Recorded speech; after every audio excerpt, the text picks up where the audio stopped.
and I was a missionary working in Brazil. Born into a third-generation pastor family, I thought my path was already set to go into ministry like my grandfather and father. I remember feeling dizzy from shock and amazement. And I thought, it shouldn't just be me who gets to hear this, but my father, who is a pastor, and my family, who I deeply love. And the entire world needs to hear this teaching.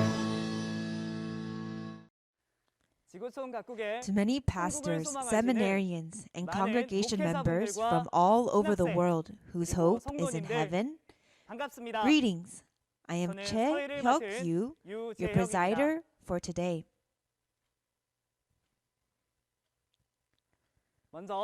First of all, I would like to give thanks and glory to God for opening the Shincheonji online seminar. Before we receive the word at this time, we will gather our hearts and pray. Holy Father God, you who are full of love and grace, we sincerely want to thank you for giving us this precious life and breath and for continuing to guide us to live in your love. In particular, at this time, please fill your precious children of faith who have come to the testimony on the parables of the secrets of heaven and their true meanings, Shincheonji online seminar, with great grace and love. Now is the time when the new covenant revelation promised by Jesus' blood is fulfilled. For the churches that hope for the kingdom of heaven, Jesus sent his messenger, the chairman of Shincheonji, according to the words of the new covenant, and had him testify to the entire events of Revelation. So not long ago, the chairman of Shincheonji and the 12 tribe leaders who were sealed through the chairman gave the testimony on the prophecies and actual entities of the book of Revelation to the whole world. As a result, many pastors from around the world have signed an MOU with Shincheonji to become one. God, may you be glorified. Now, center instructors who have been taught through the 12 tribe leaders will clearly testify to the revealed theology, introductory lessons on the parables of the secrets of heaven and their true meanings. So what we sincerely desire is that the eyes and ears to see and perceive the Bible may be granted to all family members of faith who are receiving the words of testimony today, and that each will be led to enter inside the Bible and have a faith that is one with God, Jesus, and the truth. Please control the lips of the instructor who testifies and lead from the beginning to the end so that it can be a precious time overflowing with grace and thankfulness both for those who give and those who receive.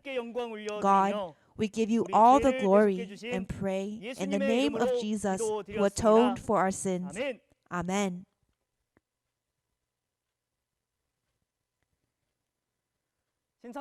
Shincheonji online seminar, testimony on the parables of the secrets of heaven and their true meanings. Continuing from the last time, we will go over lesson 2 regarding the basics of the Bible. Through this word of testimony, I hope that it will be a precious time to give God glory by clearly perceiving what kind of book the Bible is, a book recorded by whom, that contains what, and why believers should practice a faith based on the Bible.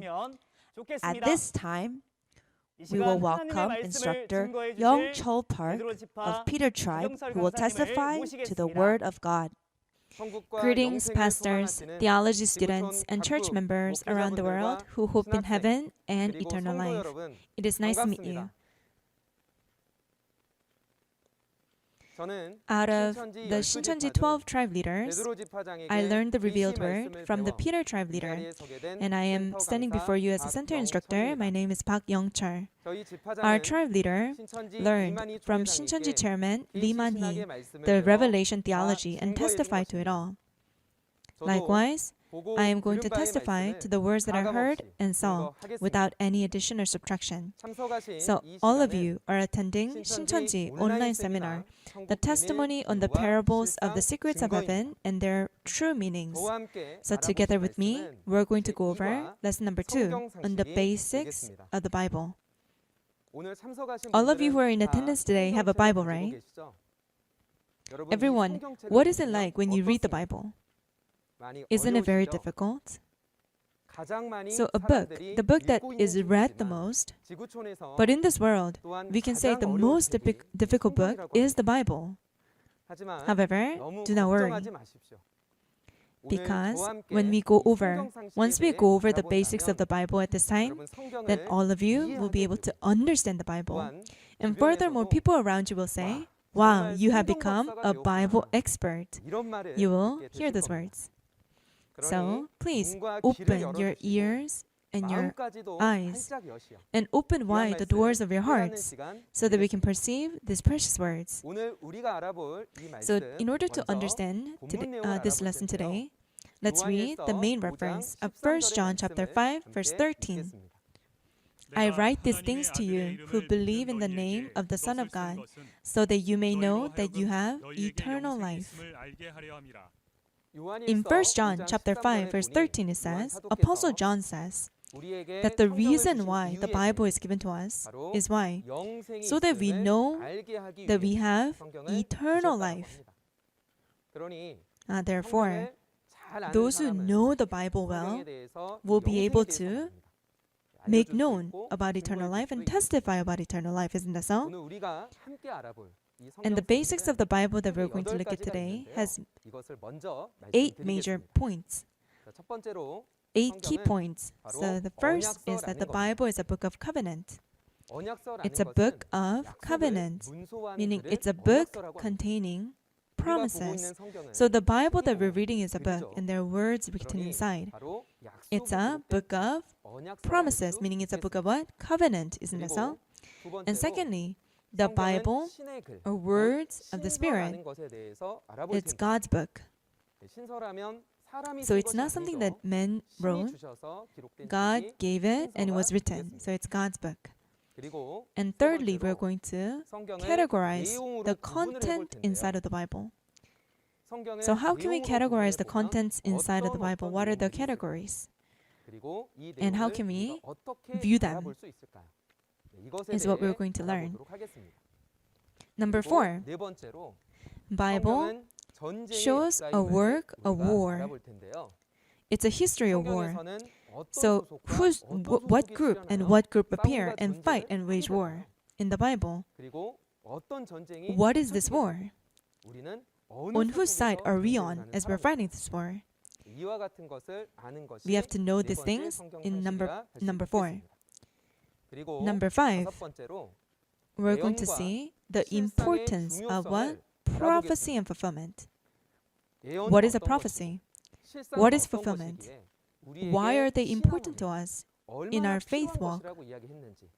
Let's find those things out.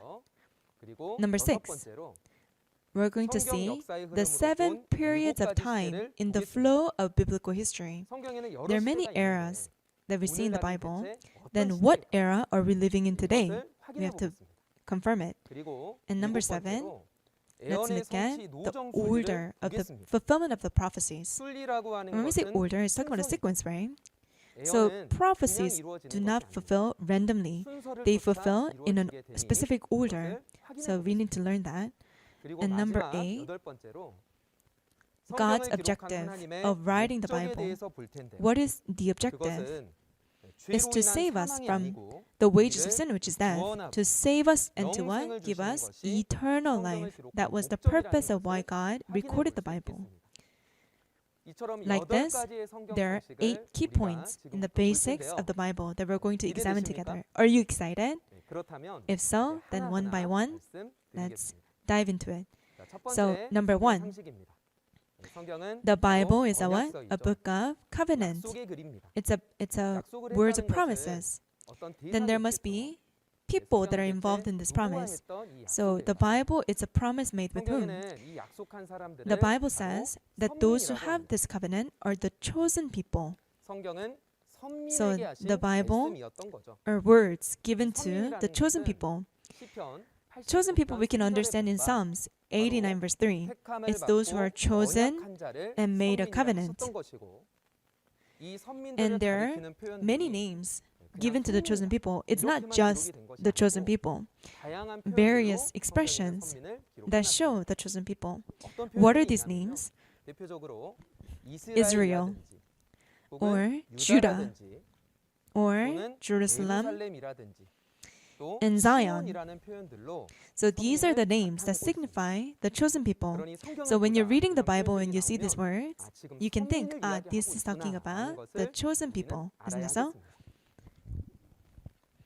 And the Bible, because these are words of promise, and to understand this in a big picture, in the perspective of a promise, the Bible has two big promises.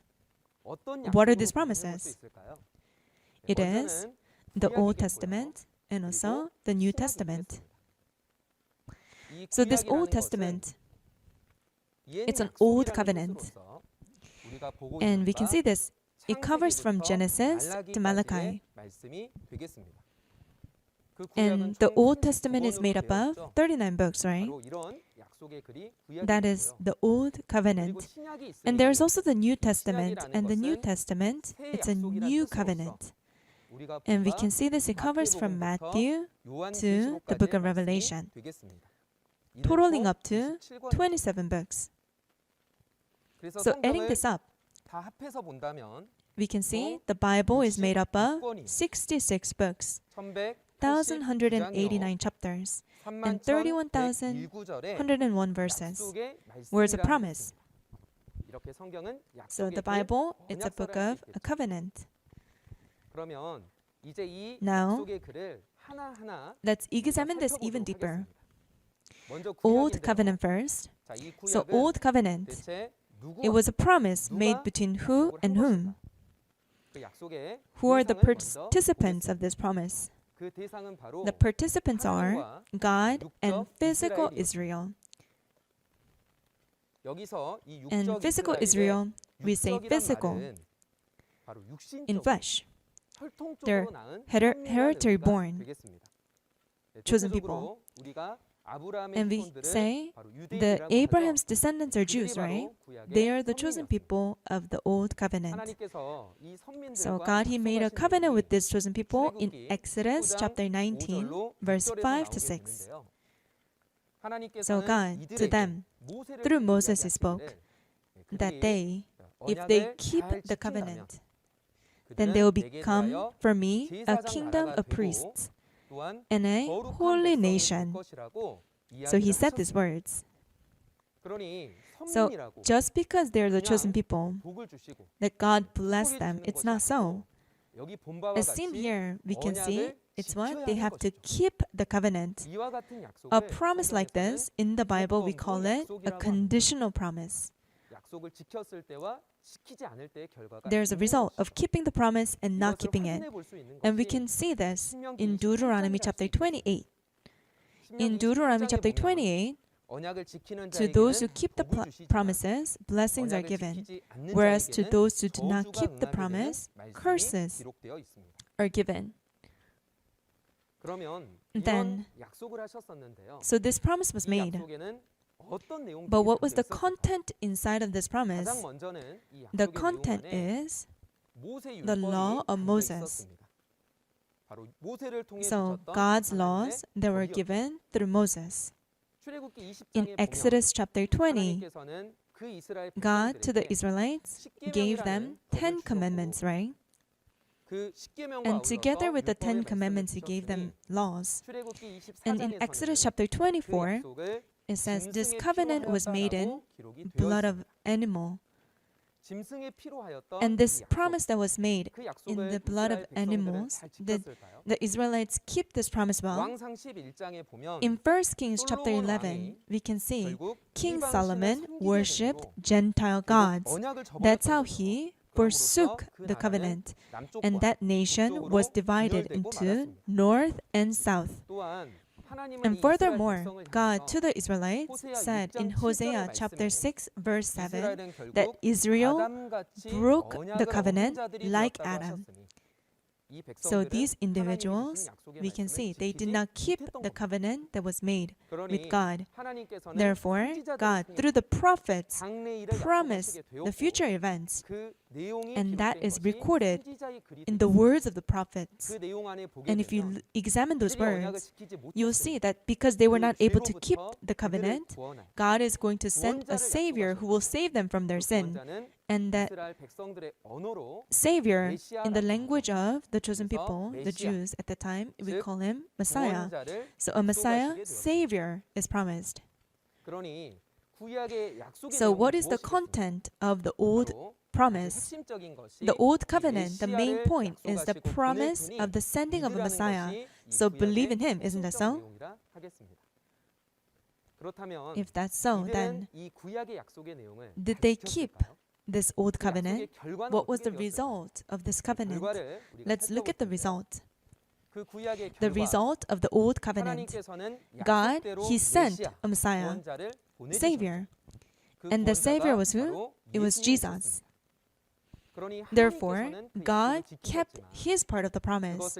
However, people who waited, the chosen people, did not receive Jesus. This is how they broke their covenant. So ultimately, the people who did not keep the covenant at the first coming, it was the religious leaders, the Pharisees and Sadducees, and also the Jews who were taught by them.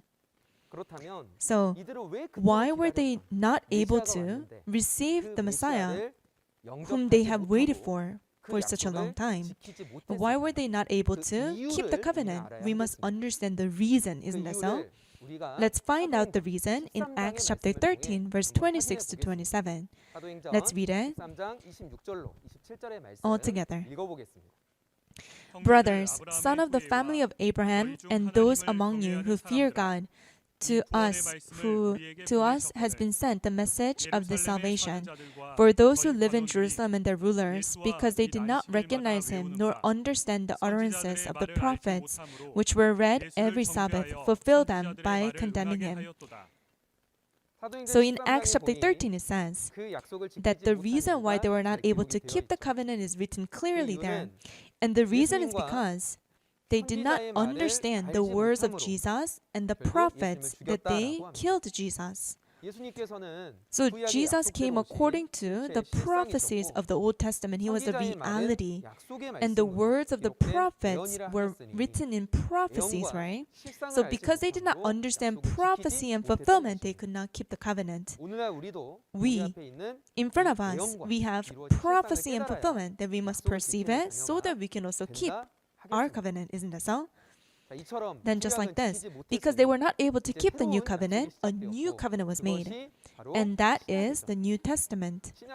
And the reason why the new covenant is given is because if there was nothing wrong with the first covenant, no place would have been sought for another in Hebrews chapter 8. Then with whom did he make a promise? Who are the participants here? It is Jesus and spiritual Israel. And we say spiritual. Unlike the chosen people of the Old Testament, they're eternally those who belong to God. Newly chosen people, they're spiritual Israel. And we call them Christians. And who are they? They're you and I. So they are the ones who are the chosen people. So let's look at the process, how they are the chosen people and the reason. In John chapter 1, verse 11, we can see that those who received Jesus were given the right to become a child of God. So they are the new chosen people. Then what is the covenant that is made with them? And first it is free law. The free law.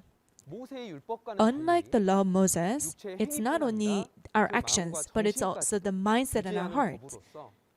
Regulations for that. And we can see this in the representative chapters of Matthew chapter 5, 6, and 7. So from sin, to free people from sin. So that's why we call it the law that gives freedom. The promises of the New Testament began in Luke chapter 22, verse 14 to 20 says, that on Passover night, with Jesus' blood, a new covenant was established. Then, this new covenant that began, what was the reality? What is the reality that appeared? And the answer is Revelation.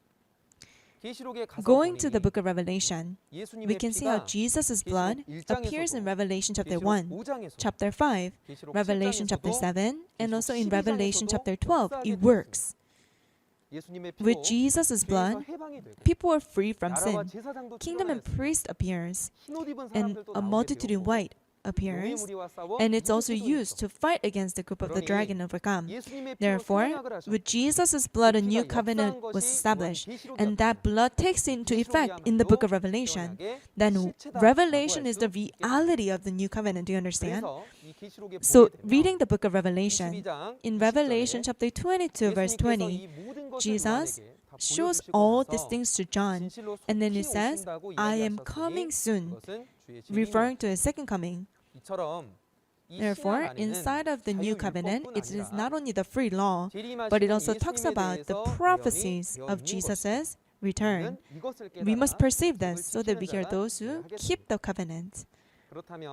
Then, this covenant, what is the result?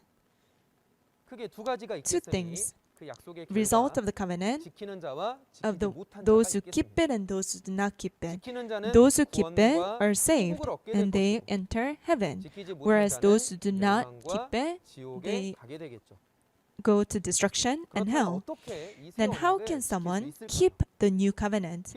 In Hebrews chapter 8, verse 10 to 12, this new covenant is to write God's law in our hearts.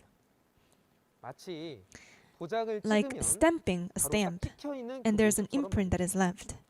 Just like that, on our hearts, God's law must be recorded so that we can keep the new covenant. Then in order to do so, we must perceive these words, God's law.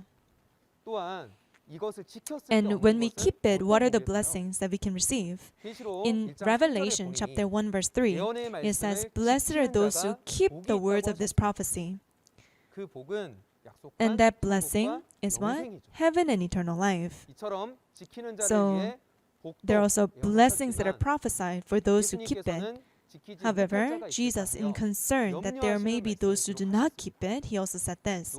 In Luke chapter 18 verse 8, when Jesus comes back, at Jesus' second coming, will he see faith, he says. So today, on this earth, there are numerous people who have faith. However, why is it in the Bible, it says when Jesus returns, will he see anyone with faith? Then it shows that this is not just common faith that we think about. It's what? Faith in prophecy and also fulfillment, isn't that so? So, let us not only believe in prophecy, but let's also believe in fulfillment, so that we can be those who keep the new covenant that were spoken of in the Bible. So, this was the first main point. Let's move on to the second main point, that the Bible is words of Spirit. So it's God's book, right? It's words and book of God. So even in the world, there's also an author. Then the one who wrote the Bible is who? It's not man, it is God. Therefore, the author of the Bible is God. But God is in spirit. So how was he able to record the Bible? God, he chose people and had them write God's will in every era. And we call them writers. There are approximately 35 to 40 writers. The Bible was written, and they wrote on behalf of God. For example, I myself, I'm writing using this pen, right? So the author is me, but this pen is a tool.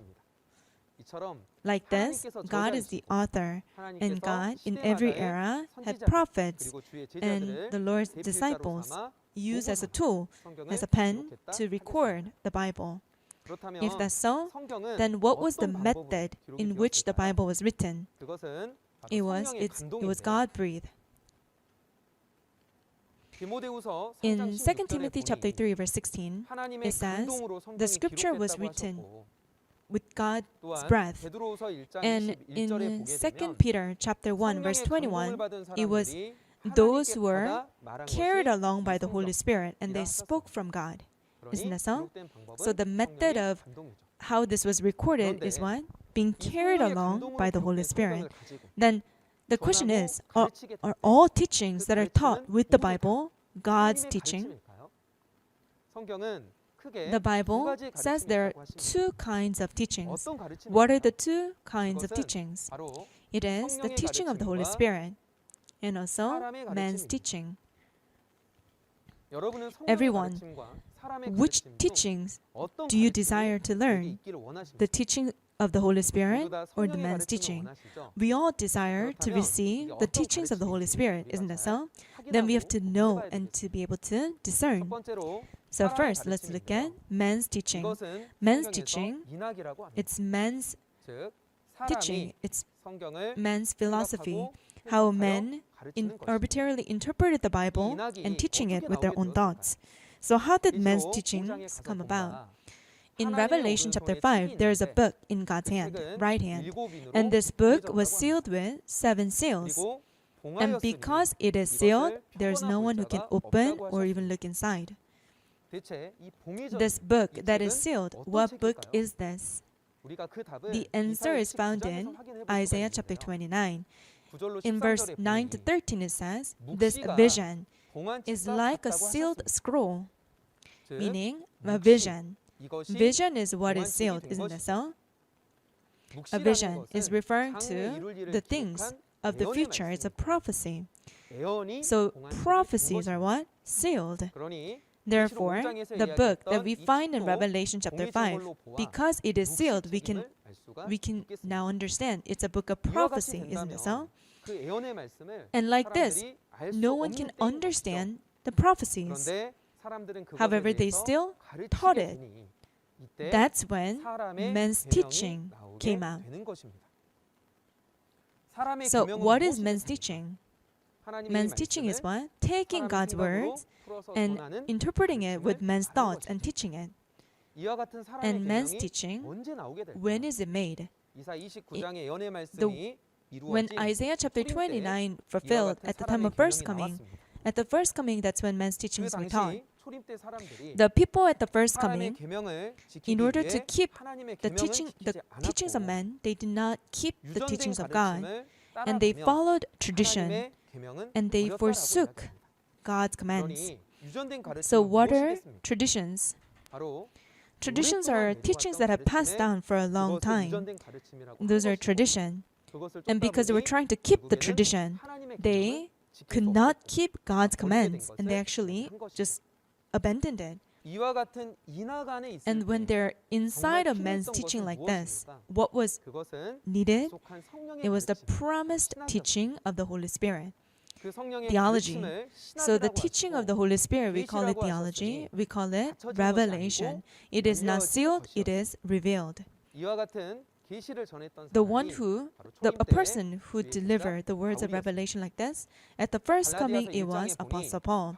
And looking at Galatians chapter 1, Apostle Paul says, the gospel that he preached was not received or was taught by men, meaning it's not man's teaching. All of this, he received it by revelation from Jesus Christ. So he learned it as a revelation of Jesus Christ. That is theology. And like this, through revelation, the one who learns it is the one who receives the theology teaching, and we call them theology students. It's not that one goes to a theology school that they are theology students. Those who learn the teachings of the Holy Spirit are the theology students. Then, how is this teaching? Where is it taught? How is it taught?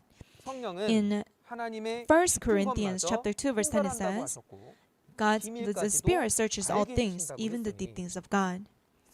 So it is because it is written by the Holy Spirit has to make it known to us that we can know the deep things. Then how does this play about? Isn't that so? Looking at the book of Matthew, at the first coming, Jesus spoke the things regarding the kingdom of heaven in parables. So the things regarding the kingdom of heaven is spoken in parables. So why did he speak in parables? And the reason is because in Psalms chapter 78 verse 2, a prophet long ago says, he will utter hidden things, things from of old. In parables, so this is the reason why Jesus spoke in parables, but this does not remain as parables forever. And at an appointed time, he said it will be spoken plainly. Then at an appointed time, the secrets of the kingdom of heaven, the parables will be able to make known plainly. And the method to know is found in the title of the seminar. What kind of seminar are we attending today? It is the testimony on the parables of the secrets of heaven and their true meanings, isn't that right? So these secrets of heaven fulfill and the reality appeared. And the reality, we can with this reality we can perceive the secrets in the parables of heaven. And with this perception, we can enter the promised heaven. Therefore, at this time, through the teaching of the Holy Spirit, through the teaching of revelation theology, let's be those who enter heaven. Like this, we saw the second main point of the basics of the Bible. Now let's move on to the third point. Third point, we're going to categorize the contents of the Bible. How many categories can we find of the content of the Bible? It is 4, which are history, moral lesson, prophecy, and fulfillment. Then, how can we view history?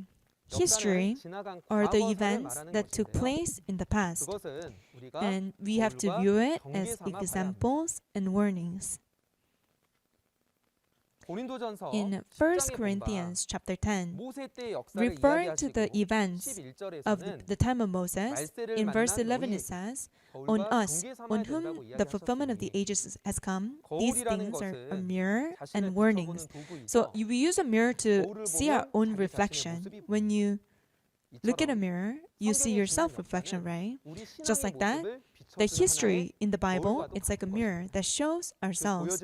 And with this mirror, we have to take warning, isn't that so? This is the reason why history is given to us. Secondly, moral lesson. Moral lesson, how can we view this?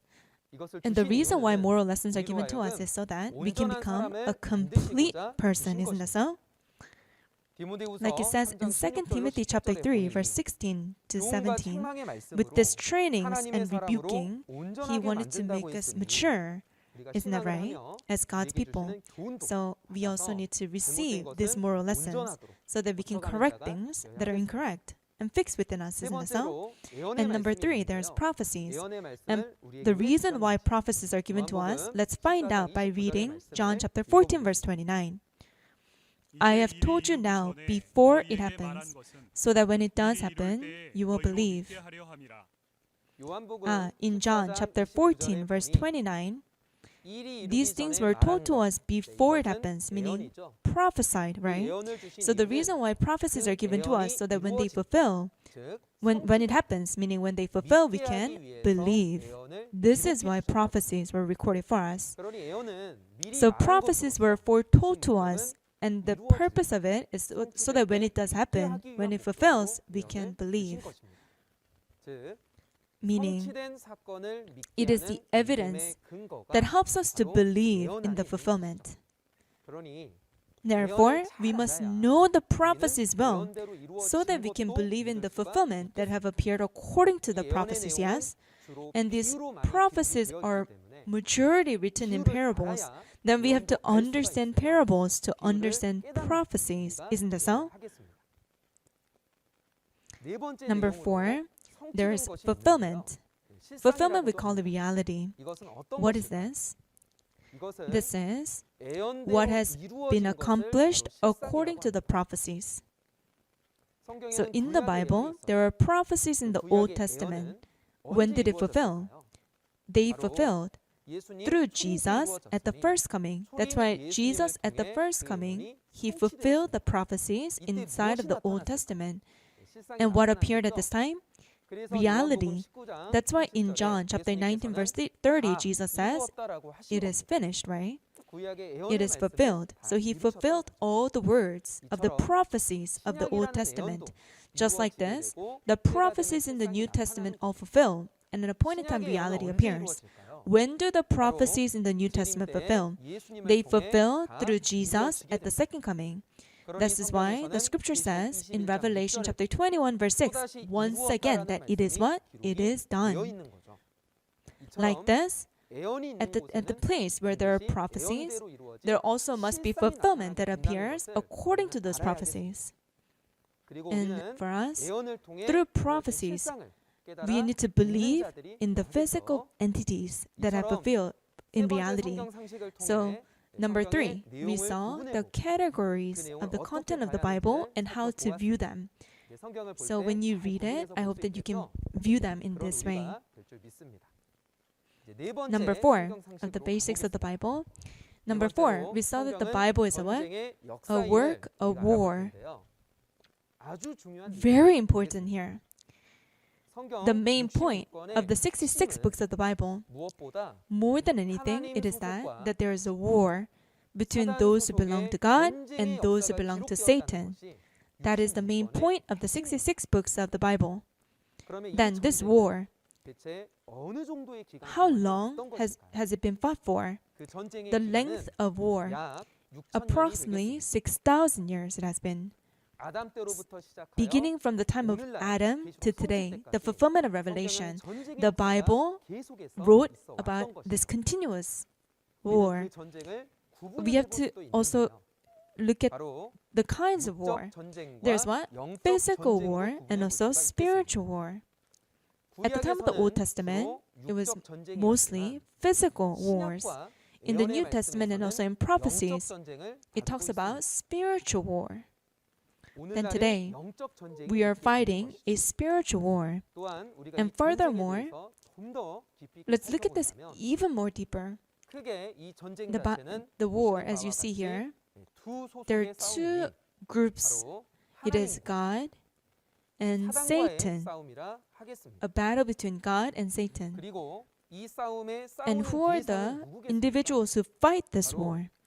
It is the spirit and flesh that belong to God and the spirit and flesh that belong to Satan. They are those who fight. And the reason why they fight this war is why? In God's perspective, think about it, is to take back all creation that was lost and to restore them, isn't that so? That he fight this war. He started with Adam, but Adam broke his covenant and he got lost all things. And there was continuous sin after sin, even after that. So God, he lost all creation.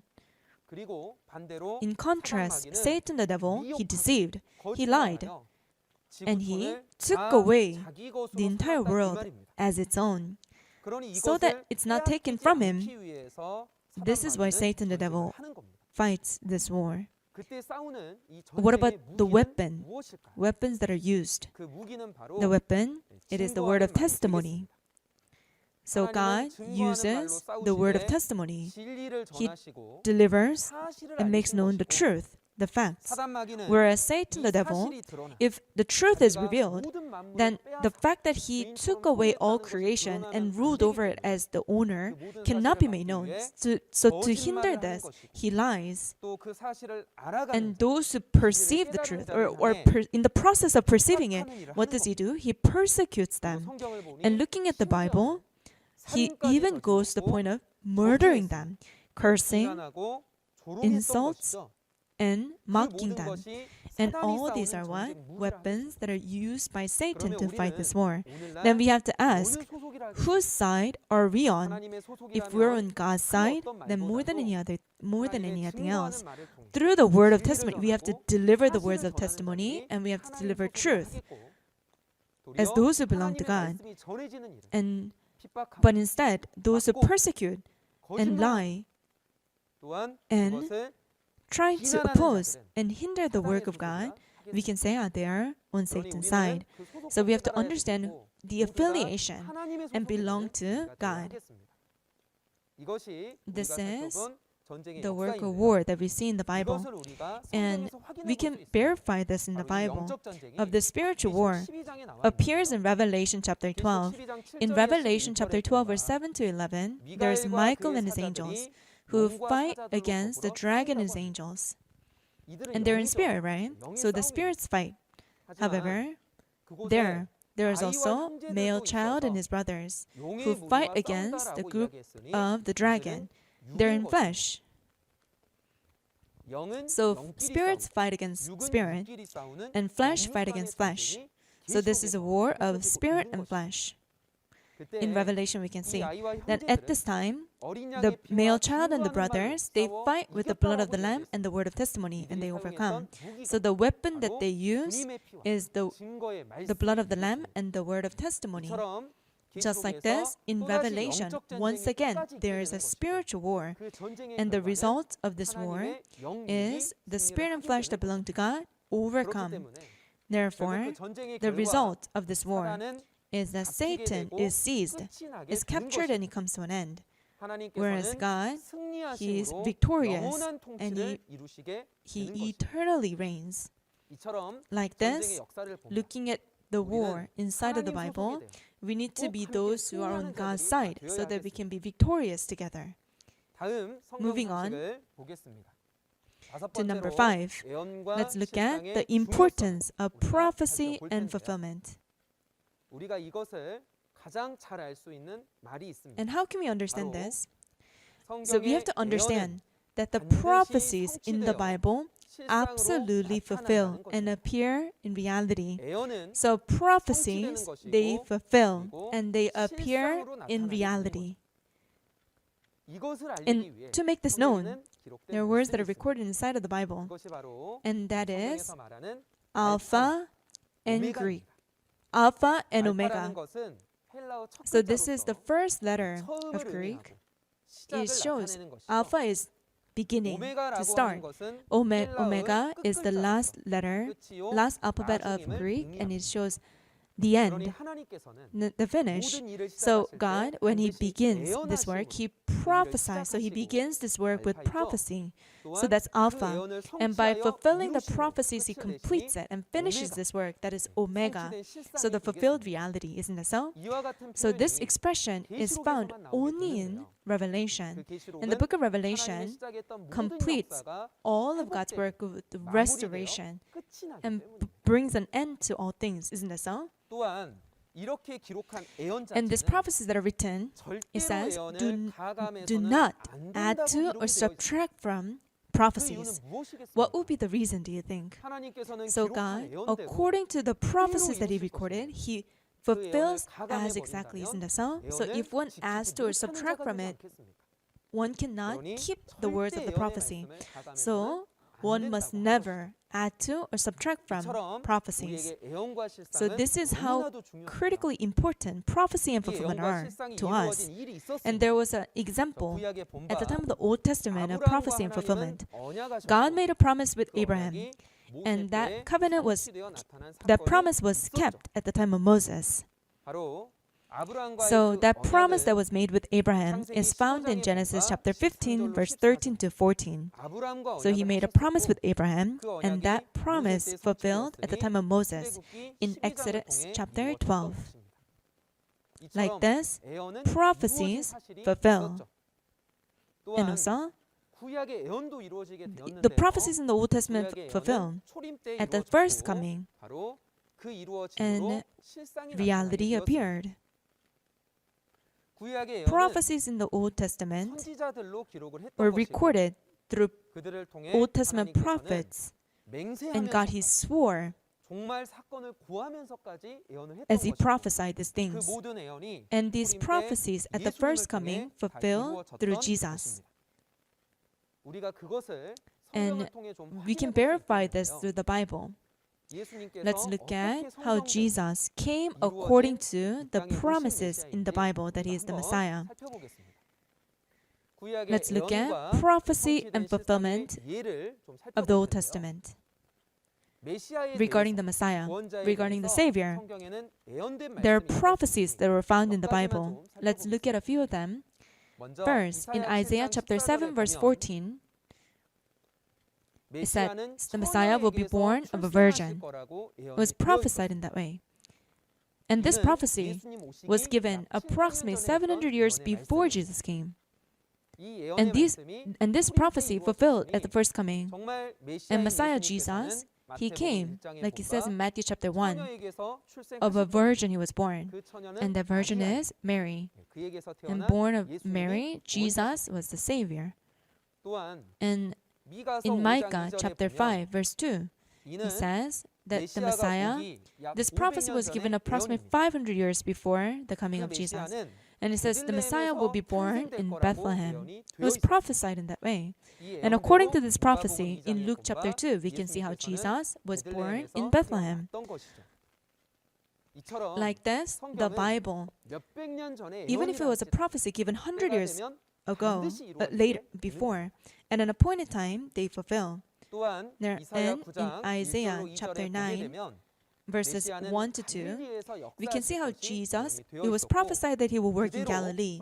And according to those prophecies in Matthew chapter 4, Jesus spreads the gospel in Galilee. And in Isaiah chapter 61, verse 1 to 4, it shows how there's a work of preaching the gospel of heaven. And in Luke chapter 4, it fulfills there. And even his death was prophesied. In Psalms chapter 40 and 41, Messiah will bear the cross. It was prophesied. And in Matthew chapter 27, he does. Therefore, all the prophecies in the Old Testament fulfilled and reality appeared. We verified through this, right? And Jesus is the one who came according to these promises. Then the reason why we must believe in Jesus, we can see in the Bible. Then, for us, we have the prophecies in the New Testament left for us, isn't it so? Then when do the prophecies in the New Testament fulfill? They fulfill at the time of second coming and appear in reality. This is how prophecies all fulfill. The prophecies in the New Testament, Jesus promised it through his disciples. In Matthew chapter 24 and John chapter 14 verse 29, absolutely God's words come to pass. And the reason why these words are given to us is so that we can believe at the time of fulfillment, isn't it so? Then, just like this, through the disciples are recorded all these prophecies in the New Testament. At the second coming, they fulfill.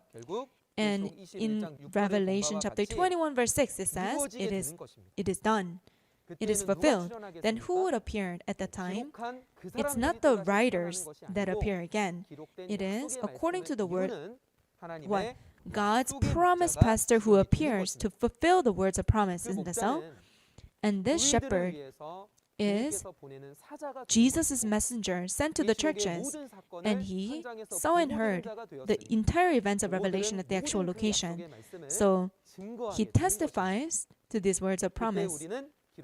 Then at that time, we must believe the words of prophecy and fulfillment, and we can know the parables plainly. So what is faith that is needed at this time? It is what is the true faith that is needed at this time? It is faith in what?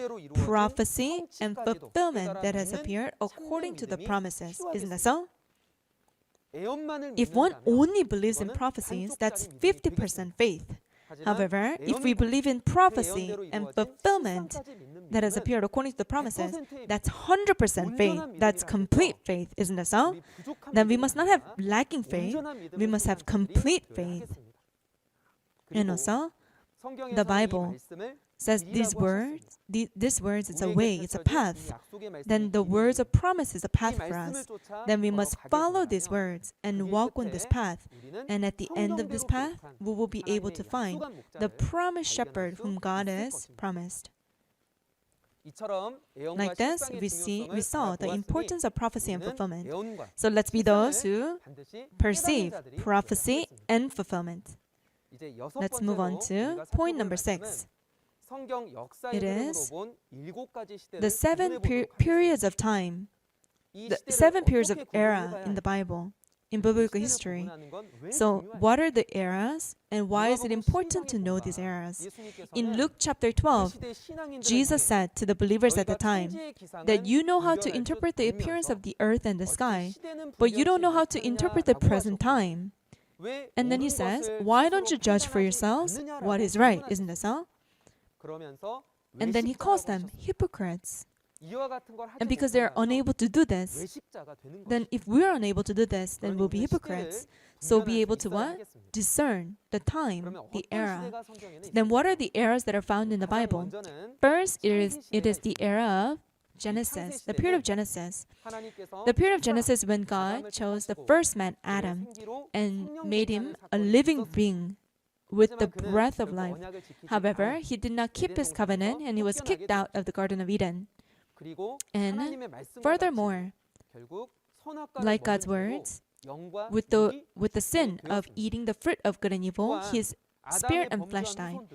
Even the descendants of Adam who sinned, because they did not keep their covenant with God, God chose Noah, the ninth descendant of Adam, and had him build an ark.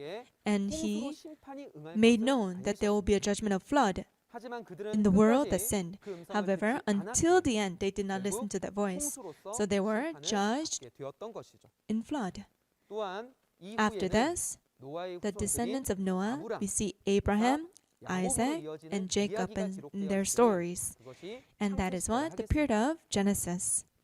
After this, God, according to the covenant that he made with Abraham, he comes the sixth descendant of Abraham, Moses. And through Moses, he keeps, according to the promise of Abraham, leads the Israelites out of Egypt. And to Moses, he gave him God's laws, and that is the law. So that era is the period of Exodus, the law. After this, Joshua. The work of Joshua is also included in Exodus. After this, the Israelites, the people who enter into Canaan, they have to keep the covenant, right? But every time they did not keep the covenant, the Gentile nations invaded them. And at that time, God sent judges to save them. And that is the period of Judges. After this, the Israelites,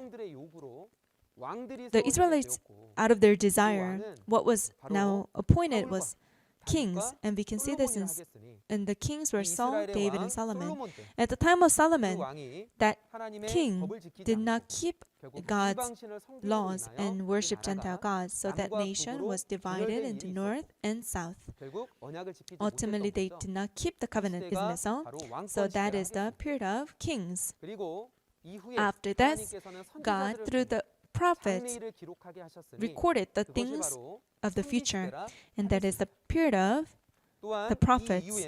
After this, all the future events fulfilled that were written down by the prophets, the Old Testament prophecies fulfilled, and the Messiah came on this earth, and that was Jesus, right? And God and Jesus were one.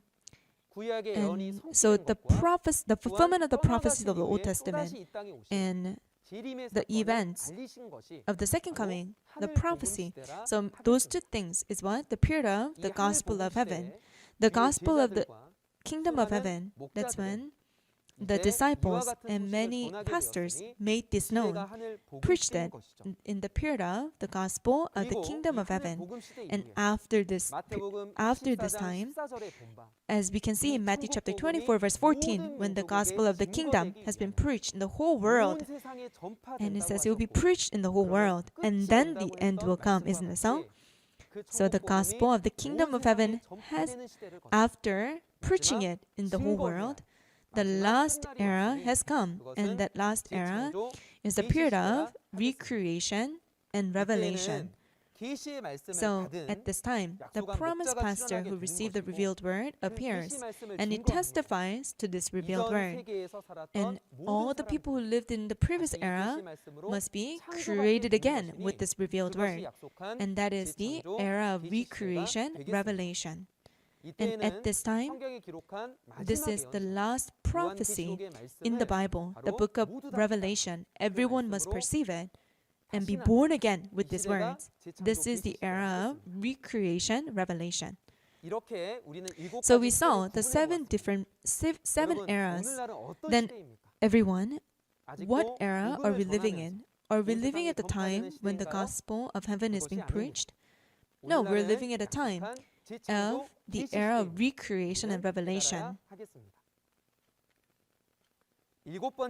Number 7, we're going to look at the order of the fulfillment of prophecies. In the Bible, how is this order promised? It is promised in the order of betrayal, destruction, and salvation. So betrayal, destruction, and salvation. Let's find these things out. And let's read what it says in 2 Thessalonians chapter 2, verses 1 to 3. Concerning the coming of our Lord Jesus Christ and our being gathered to him, we ask you, brothers, not to become easily unsettled or alarmed by some prophecy, report, or letter supposed to have come from us, saying that the day of the Lord has already come. Don't let anyone deceive you in any way, for that day will not come until the rebellion occurs, and the man of lawlessness is revealed, the man doomed to destruction. Yes, in 2 Thessalonians chapter 2, we can see to the brothers of faith what is being said here. It's regarding the coming of our Lord and our being gathered to him, isn't it so? So we eagerly waited for the coming of the Lord, but it doesn't randomly fulfill. There's an order of how this fulfills. The first thing that we see is betrayal, isn't it so? And then the man of destruction appears. So what is betrayal? Is to break God's laws and to forsake it, isn't it so? That is betrayal. And then there is destruction. And then in the midst of destruction, those who are saved and gathered, that is the work of salvation. And salvation completes with the coming of Lord Jesus Christ. So speaking, if anyone speaks about Jesus' second coming, they must be able to speak about it in the order of betrayal, destruction, and salvation. That would be the true teaching regarding the second coming of Jesus. And at the time of this fulfillment, at the time of betrayal, the betrayers appear. At the time when the prophecies of destruction fulfills, destroyers appear. And at the time of the work of gathering, Savior appears. Then it's not only the prophecies, one is to be able to testify to the fulfillment regarding this, isn't that so? Now let's look at point number 8. It is that the objective, God's objective of writing the Bible is not the wages of sin, which is death, but to give us what? Salvation and eternal life. The beginning of the Bible, it began with sin, and there's the wages of sin, which was death. And that is written in the time of Genesis. The first man, Adam, did not keep his covenant with God. He ate from the fruit of good and evil, and therefore he died. He surely died, like God said he would. And in Romans chapter 6, verse 23, it says the wages of sin is death. So he died according to his sin, isn't that so? But in order to save us, that is God's plan. So what did God do? God's will is to give us salvation and eternal life. And we can say this in 1 Timothy chapter 2, verse 4, that what God wants is all men to be saved. And He wants us to come to a knowledge of the truth, to be saved and to be in truth.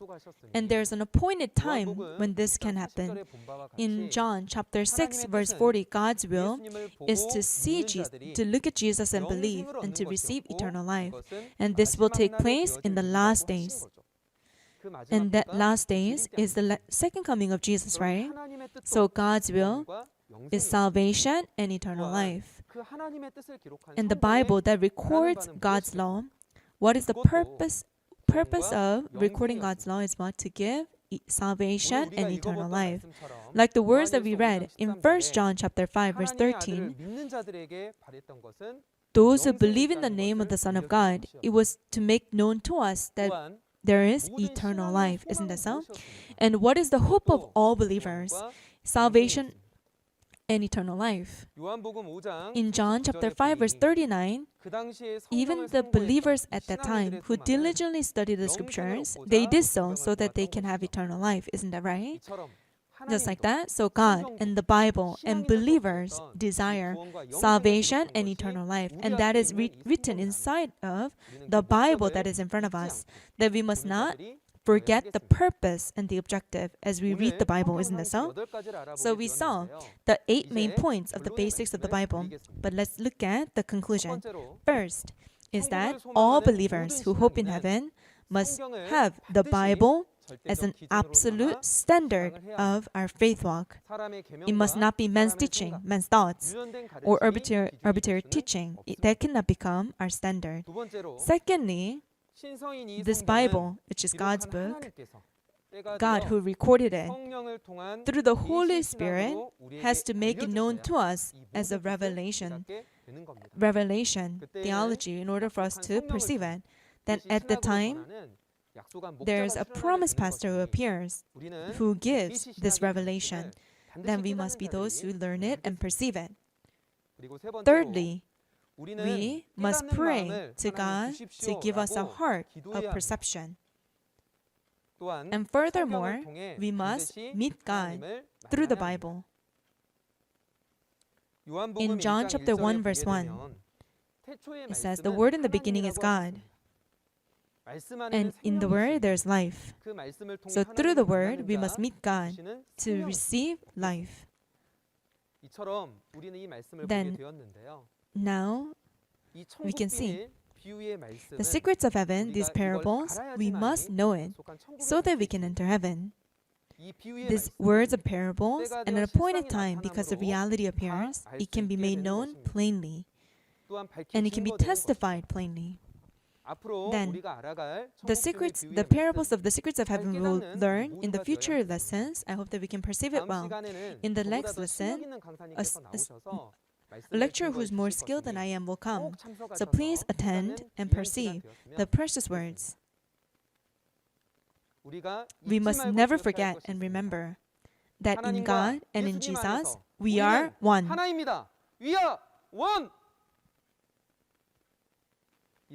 One here and pray. Father God, we are very grateful and very thankful that out of your grace, you've allowed to us the seminar of the testimony on the parables of the secrets of heaven and their true meanings, and guided your children who loves you to this place. God, will you truly guide our footsteps? And today we looked at the words of introductory lesson number 2. We saw 8 main points of the basics of the Bible. So will you grant us perception of these things? And will you also give us wisdom and perception of the parables that are promised in the Bible so that we can be led to the kingdom of heaven? God, will you help us to meet again next time and take control of our hearts and protect us in our spirit and our flesh. We pray all this in the name of Jesus. Amen. Thank you for listening to the end.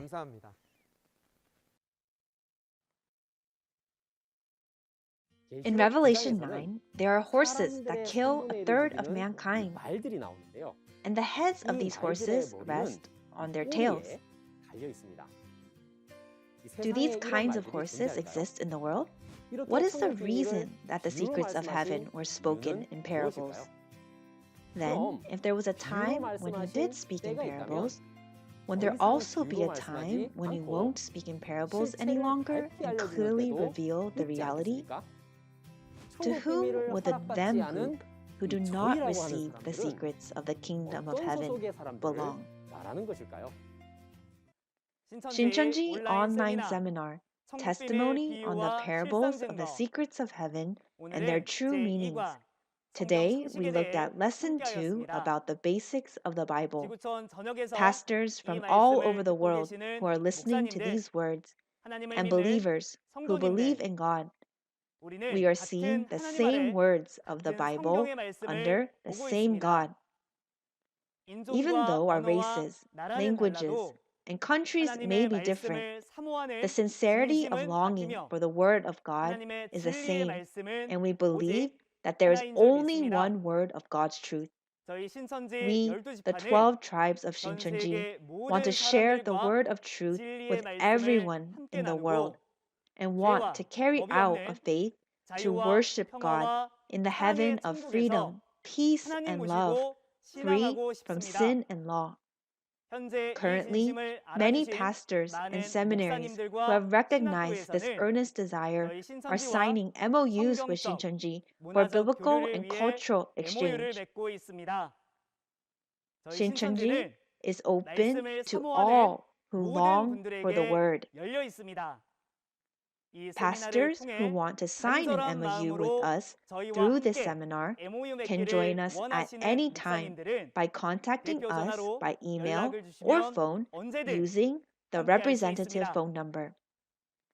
Lastly, we would like to express sincere gratitude once again to the pastors and congregation members around the world who joined us.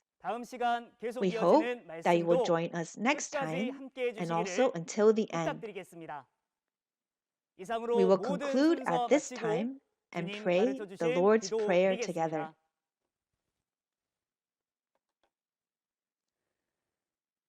Our Father in heaven, hallowed be your name. Your kingdom come, your will be done, on earth as it is in heaven. Give us today our daily bread, and forgive us our debts as we also have forgiven our debtors. And lead us not into temptation, but deliver us from the evil one. For yours is the kingdom and power and glory forever and ever. Amen.